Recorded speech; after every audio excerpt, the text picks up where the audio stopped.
नमस्कार किसान भाइयों, संतरे की खेती से संबंधित एक और नए वीडियो में स्वागत है आप सभी का किसान उन्नति यूट्यूब चैनल पर। तो आज हम बात करेंगे कि संतरे में फूल आने की अवस्था के समय जो हम स्प्रे करते हैं उसके साथ किसी इंसेक्टिसाइड का हमें उपयोग करना है या नहीं, अगर करना भी है तो किस प्रकार की सावधानियां हमें उस समय बरतना है। दोस्तों, फ्लावरिंग स्टेज पर खेत में बहुत सारी मधुमक्खियां बढ़ जाती हैं जो कि पोलिनेशन यानी परागण का काम करती हैं। ऐसे में यदि फूल आने की अवस्था के समय हम किसी कीटनाशक का प्रयोग करते हैं तो वो जरूर इन मधुमक्खियों को प्रभावित करता है, क्योंकि मधुमक्खियां भी एक प्रकार का कीट ही होती हैं। कीटनाशक का प्रयोग करने से बगीचे में मधुमक्खियों की संख्या कम होने लगती है, जिससे खेत में परागण कम होता है। लेकिन सिर्फ परागण और खेत में मधुमक्खियों की संख्या बनाए रखने के लिए हम कीटनाशक का प्रयोग नहीं करें। ऐसा करना भी कभी कभी बगीचे के लिए नुकसानदायक हो सकता है, क्योंकि संतरे और नींबू वंश के जितने भी पौधे होते हैं उनमें फुटन और फूल दोनों एक ही साथ आते हैं। इस नई फुटन के साथ पौधों में जो पत्तियां आती है वो शुरुआत में काफी कमजोर होती है, और कमजोर होने की वजह से इन पत्तियों के ऊपर रस चूसक कीट, एफिड्स और माइट्स का प्रकोप बढ़ने लगता है। ऐसे में इन कीटों से बचाए रखने के लिए हमें कीटनाशक का प्रयोग करना बहुत ही आवश्यक हो जाता है, क्योंकि पोलिनेशन से ज्यादा जरूरी है कि पौधों को हमें स्वस्थ बनाए रखना चाहिए।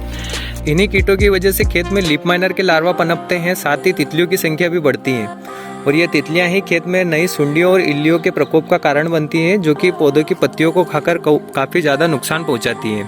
इन सभी समस्याओं से छुटकारा लेने के लिए हमें कीटनाशक का प्रयोग करना बगीचे में बहुत ही आवश्यक होता है। समय या तो हल्के कीटनाशक का प्रयोग बगीचे में करें, या फिर फूल आने से जस्ट पहले आप एक बार कीटनाशक का प्रयोग कर सकते हैं, और कुछ दिनों बाद जब फूल से फल सेट हो जाए उस स्थिति में भी आप किसी दूसरे कीटनाशक का प्रयोग करके इन कीटों से बचाव बगीचे का कर सकते हैं। और ये बगीचे का निरीक्षण करने के बाद ही आपको निर्धारित करना है कि बगीचे में आपको किसी इंसेक्टिसाइड का प्रयोग करना है या नहीं। यदि आपको लगे कि बगीचे में पत्तियां स्वस्थ चल रही हैं, साथ ही फूल भी अधिकांश मात्रा में खिल चुके हैं और आपको किसी प्रकार के कीट का प्रकोप नजर नहीं आता है, तो आप किसी प्रकार के कीटनाशक का प्रयोग बगीचे में नहीं करेंगे तो भी चल सकता है। लगभग 15 से 20 दिन के समय अंतराल के बाद जब फूल से फल सभी कन्वर्ट हो जाते हैं तो उस स्थिति में आप किसी भी प्रकार के अच्छे इंसेक्टिसाइड का प्रयोग कर सकते हैं। यदि आपको लगे कि पौधों के ऊपर कीटों का प्रकोप होना शुरू हो गया है तो आप किसी भी कीटनाशक के हल्के डोज का प्रयोग पौधों के ऊपर कर सकते हैं, जिससे आपके पौधों के ऊपर पोलिनेशन का प्रभाव भी कम नहीं होगा और साथ ही कीटों का प्रकोप भी कम हो जाएगा। दोस्तों, आज के इस वीडियो में मैंने किसान भाइयों के मन में जो कीटनाशक का प्रयोग को लेकर संदेह होता है उसे दूर करने का प्रयास किया है। किसान भाइयों, अगर वीडियो आपको पसंद आते हैं तो उन्हें लाइक अवश्य करें, क्योंकि आपके लाइक से ही हमें नए वीडियो बनाने का मनोबल मिलता है और यह पता चलता है कि जानकारी आप सभी के काम की है। अन्य किसान भाइयों के साथ भी वीडियो शेयर करें ताकि वह भी इस जानकारी को प्राप्त कर सके।